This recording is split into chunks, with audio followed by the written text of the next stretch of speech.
The day my mother tried to take everything, I didn't say a word while my mother's lawyer stood up and explained to the judge why I was supposedly unfit to manage my own life. According to him, I'd been emotionally unstable since childhood. According to him, I was incapable of handling finances. According to him, I was a danger, not just to myself, but to my grandmother's estate. I sat quietly in the Milwaukee County Courthouse, hands folded, wearing my grandmother's pearl earrings. March 14th.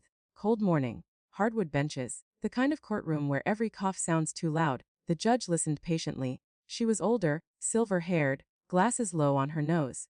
The kind of woman who had heard every version of every lie at least twice. When the attorney finished, she leaned forward slightly and asked him a single question. "Counselor," she said, "do you truly have no idea who this woman is?" The room went still. The attorney blinked, checked his notes, looked at me, looked back at the judge. My mother's face changed fast, confidence melting into confusion, then something closer to fear. That moment didn't come out of nowhere. It was the result of months of quiet preparation. And to understand how we got there, you need to understand who I am and who my mother is. My name is Nancy Berglund. I'm 33 years old. I live in Milwaukee, Wisconsin, and for the last 7 years I've worked as a certified fraud examiner. Not corporate fraud. Not flashy embezzlement cases. I specialize in elder financial abuse. I investigate forged signatures, manipulated wills, fake powers of attorney, and family members who drain seniors dry while smiling at holiday dinners. I've testified in 38 cases. 31 ended in convictions. 11 of those times were in that very judge's courtroom. My mother didn't know any of this. We hadn't spoken in 19 years. When I was 14, my parents divorced. My father moved to Oregon. My mother remarried 3 months later, to a man named Theodore Hollister, who owned several laundromats in rural Wisconsin. And just like that, her old life disappeared. She didn't fight for custody. She didn't call on birthdays. She sent exactly one Christmas card, once. After that, nothing. I was raised by my grandmother, Dorothy Berglund. She was a retired elementary school teacher. She never earned more than $42,000 a year. But she was careful, meticulous even, every receipt labeled, every dollar tracked. Every Sunday morning spent balancing her checkbook with coffee and 2 sugars. She taught me discipline without realizing she was teaching me investigation. She passed away 8 months ago. Congestive heart failure. 81 years old. Peaceful. I was holding her hand. She left me everything. The house. The savings. A modest life insurance policy. Not wealth, but dignity. Money she earned honestly, penny by penny. 3 weeks after the funeral, I received a letter from an attorney. My mother was contesting the will. She claimed my grandmother had been mentally declining, that I had isolated her, that I had manipulated a vulnerable elderly woman into leaving me her estate.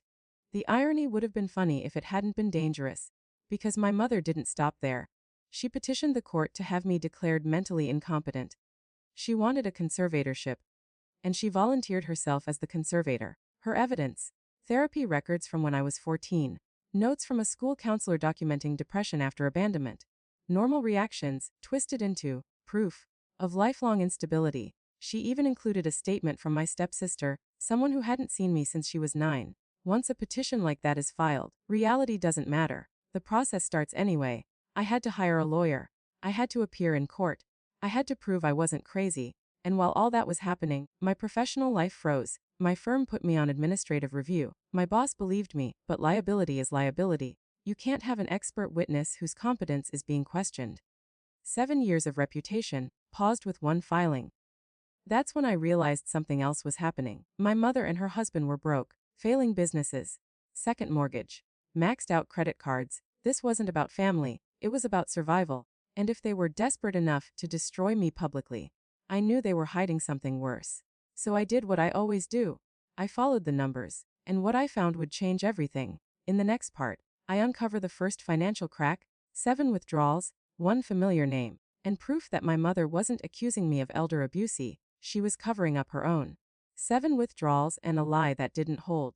The first thing I did was pull my grandmother's bank statements. Officially, I wasn't supposed to. Probate was pending, accounts under review, lawyers everywhere, but I was still listed as a joint account holder. My grandmother had added me 2 years before she died, for convenience. She'd said, so I could help with bills if she got tired. I think she knew something was coming. I sat at my kitchen table with my laptop and a legal pad, the same way I'd done hundreds of times for work. Dates on the left, amounts on the right, patterns in between. At first everything looked normal: utility bills, groceries, Pharmacy charges. The rhythm of an older woman living carefully, predictably. Then I hit the last 11 months of her life. 7 cash withdrawals. Not checks, not transfers. Cash, $4,000. 8,000. 12,000. Irregular amounts that didn't match any routine expense. No corresponding deposits. No explanation. Total door 47,850. That number settled into my chest like a weight. I referenced the dates with my grandmother's calendar. She kept one by the phone, wrote everything down in neat blue ink. Every single withdrawal happened within 3 days of a visit from my mother. Not once, not twice, 7 times. The woman who hadn't visited in 15 years had suddenly become very attentive and very expensive. I didn't sleep that night. I made coffee and kept going. Because when something doesn't make sense, it's never the last thing you find. It's the first crack. The next weekend, I drove to my grandmother's house in Eau Claire. The place still smelled like her, lavender cleaner, old books, something warm and familiar that made my chest ache. I opened drawers, filing cabinets, closets.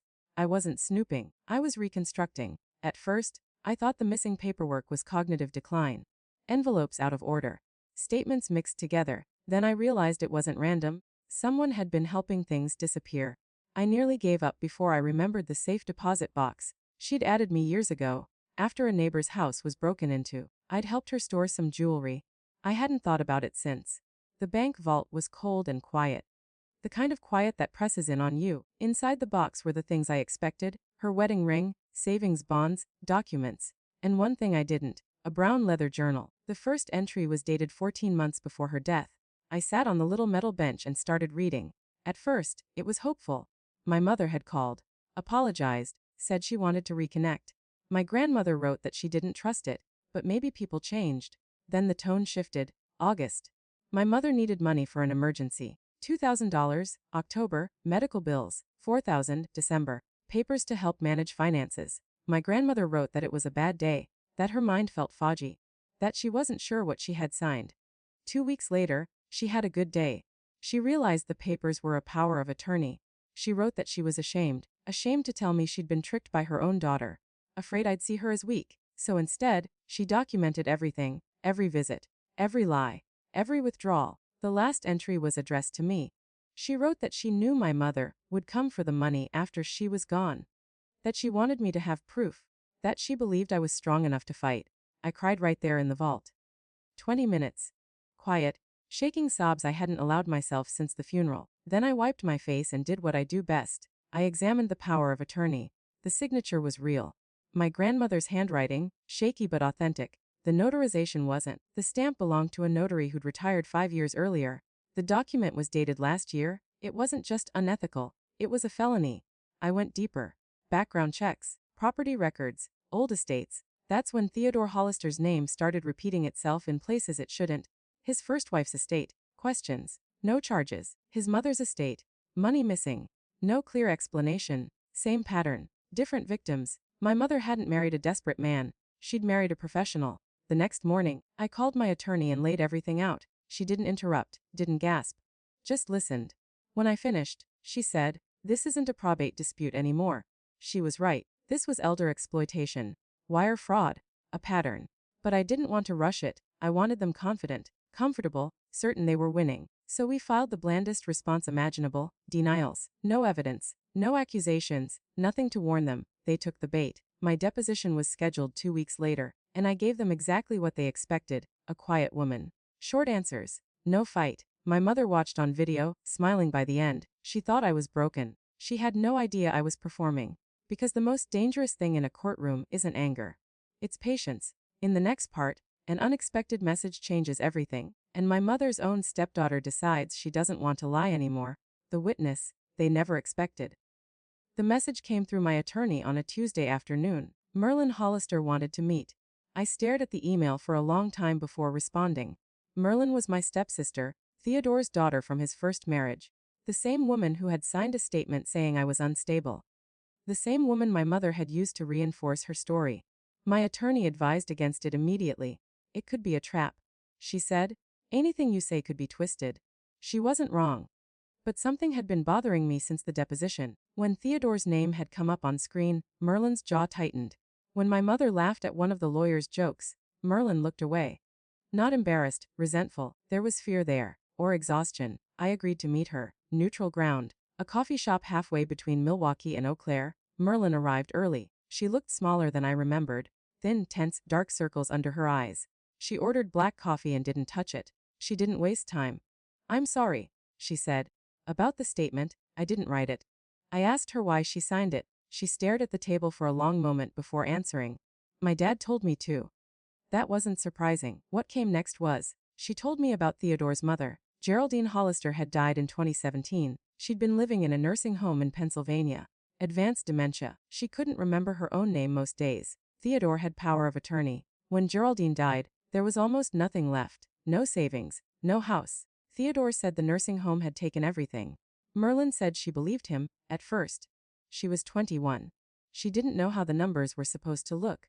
Years later, she started asking questions. The math didn't work. The costs didn't add up. She confronted her father once. She didn't tell me what he said. She just touched the inside of her wrist when she talked about it. I understood. Merlin wasn't just complicit. She was trapped. "I don't want to lie anymore," she said. "I can't do this again." I told her the truth, that I couldn't promise protection, but if she told the whole story under oath, cooperation would matter. She nodded immediately. For the first time since this started, I felt something loosen in my chest. Hope. That same night, Cameron was waiting at my apartment. He looked nervous, apologetic. He admitted he'd been wrong. That he'd let other people's doubts get into his head. That he hadn't trusted me the way he should have. I showed him everything, the journal, the bank records, the forged notarization, the pattern with Theodore's mother. He didn't interrupt. When he finished reading, he didn't look angry or pitying. He looked impressed. "What do you need from me?" he asked. "I need you in the courtroom," I said. "I need you to see me work." He promised he would be. The night before the hearing, I drove to Eau Claire again. I parked outside the cemetery but didn't get out. Snow dusted the headstones. I sat in silence, thinking about my grandmother's voice in that journal. Paper trails don't lie. The next morning, I arrived early, professional, unremarkable. Navy blazer. My mother arrived late, wearing pearls I recognized immediately. That almost broke my composure. The courtroom was small, quiet. Probate cases don't draw crowds. Cameron sat in the back. 2 colleagues from my firm were with him. My attorney sat beside me, briefcase heavy with documents no one on the other side had seen. Merlin arrived last and sat behind the petitioner's table, eyes down, hands clenched. The judge entered. Proceedings began. My mother's lawyer delivered his opening. Concerned parent, unstable daughter, vulnerable grandmother. He never mentioned my profession, never looked deeper than surface details. Then my mother stood. She called me incompetent, dangerous, claimed I should never control money, especially money I had manipulated my grandmother into leaving me. I didn't react. I waited. The judge turned to my mother's attorney. "Counselor," she asked, "do you truly have no idea who this woman is?" He answered confidently, "She's an accountant, Your Honor." The judge looked at him for a long moment. Then she nodded to my attorney. And everything changed. In the next part, the evidence comes out. Bank records, forged documents, and a journal that speaks louder than any witness. And the courtroom finally learns who is really on trial. Paper trails don't lie. My attorney didn't give a speech. She didn't need to. She stood, opened her briefcase, and began placing documents into the court record like she was laying tiles, slow, precise, impossible to ignore. First came the bank statements, 7 cash withdrawals, 11 months, $47,850. Each one circled in red, each one dated within 3 days of a visit from my mother. The courtroom stayed quiet as my attorney walked the judge through the timeline. No speculation, no emotion, just numbers. Then came the power of attorney. She held it up and pointed to the notarization, explained calmly that the notary listed had retired 5 years before the document was allegedly signed. Same stamp. Wrong year. Forgery. A felony. I watched my mother's expression shift, not guilt, not regret, but anger. Not at what she'd done, at being exposed. Next came the journal. My attorney read selected passages aloud. My grandmother's handwriting, her words, her confusion, her shame, her fear. The judge listened carefully. She didn't interrupt. When my attorney finished, she added one final piece. The pattern. Theodore Hollister's mother. A drained estate. Suspicious timing. Unexplained transfers. She explained that federal authorities had already been notified. When she sat down, the silence in the courtroom felt heavy. The judge turned to my mother's attorney. "Do you have a response?" He asked for a recess. The judge granted it. I watched him lean down and whisper urgently to my mother. Whatever he said drained the color from her face. She finally looked at me, not with contempt, not with superiority, but with recognition. She finally knew who I was. When court resumed, her attorney stood and announced that his client wished to withdraw the petition. The judge shook her head. "No," she said. "Given the evidence presented, this matter will not simply be dismissed." She denied the petition with prejudice. She referred the case to the district attorney. She forwarded the full file to federal investigators. It was over. Not with shouting. Not with dramatics. With documentation. 3 days later, a federal agent called me. 2 weeks after that, my mother and her husband were arrested. The indictment was 18 pages long: wire fraud, mail fraud, financial exploitation of a vulnerable adult. The investigation into Theodore's mother's estate was reopened. Over $200,000 in unexplained transfers surfaced. His mother had owned her home outright, had a pension, had savings. By the time she died, there was nothing left. The trial lasted 2 weeks. Merlin testified. She told the truth about her father's finances, his methods, his threats. She was granted immunity for her cooperation. My mother was convicted on 4 counts. She received 5 years in federal prison. Theodore received 6.5. Restitution was ordered. Properties were seized. Businesses liquidated. The life they built on stolen money collapsed quietly, exactly the way it should. My firm reinstated me the week after the hearing. My boss apologized in person. My first case back involved another elderly woman, another family betrayal. We got every dollar back. I received a letter from my mother 2 months after sentencing. I didn't open it. Some paper trails aren't worth following. My grandmother's estate finally settled that summer. I kept the house. I couldn't bring myself to sell it. Cameron and I go there when we need quiet. We drink coffee on the porch where she used to sit on Sunday mornings, balancing her checkbook. I kept the journal too. Not as evidence anymore, as proof. Cameron proposed that fall. Nothing fancy. A place full of memories. I said yes. Some people think revenge is about anger. It isn't. It's about balance.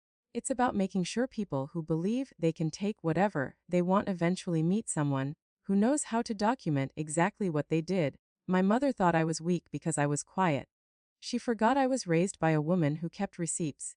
And if you think this was the last time someone tried to steal from an elderly family member and got caught, you're wrong. There's another story waiting, and it starts exactly the same way. With someone who thought no one was paying attention. What comes after justice? People think the story ends when the verdict is read. It doesn't. That's just where the noise stops. The real aftermath is quieter. In the months after the trial, my life didn't suddenly turn cinematic. There was no victory lap, no moment where everything snapped neatly back into place. What I got instead was something steadier and harder to explain. Peace, earned slowly. The first thing that changed was my work. Cases started coming in again. Real ones. The kind that remind you why you chose this field in the first place. An 84-year-old woman whose nephew drained her retirement account to help with bills. A widower pressured into signing documents he couldn't read. Different names. Same playbook. What surprised me wasn't how often it happened. It was how often no one fought back. Families hesitate because the abuser is one of us. Because confrontation feels worse than loss. Because elders are ashamed to admit confusion. My grandmother wrote about that shame. I see it every time I sit across from a victim who whispers instead of speaks. That's what predators count on. I started volunteering with a local senior advocacy group on weekends. No badges, no courtrooms, just conversations. Teaching people what questions to ask before they sign anything. Teaching them that it's okay to say, I don't understand. Sometimes prevention matters more than prosecution. The house in Eau Claire became something new too. Not a shrine, not a museum, a place that breathed again. Cameron fixed the loose porch railing my grandmother used to complain about. I reorganized the filing cabinet, not because it needed it, but because it felt right. Every envelope stayed. Every receipt stayed. Some habits deserve preservation. We planted lavender by the steps that spring. It grows wildly now. Every time I brush past it, the smell hits me all at once, and I swear she's right there, coffee cup in hand, watching to make sure I don't miss a detail. I still have the journal.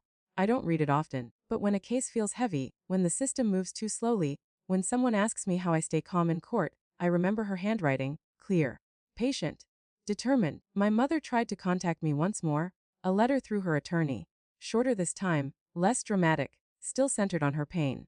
Still missing the point. I didn't respond. Closure doesn't always mean conversation. Sometimes it means distance without guilt. Cameron understands that now. Better than anyone. We got married quietly. No spectacle. A small group. Good food.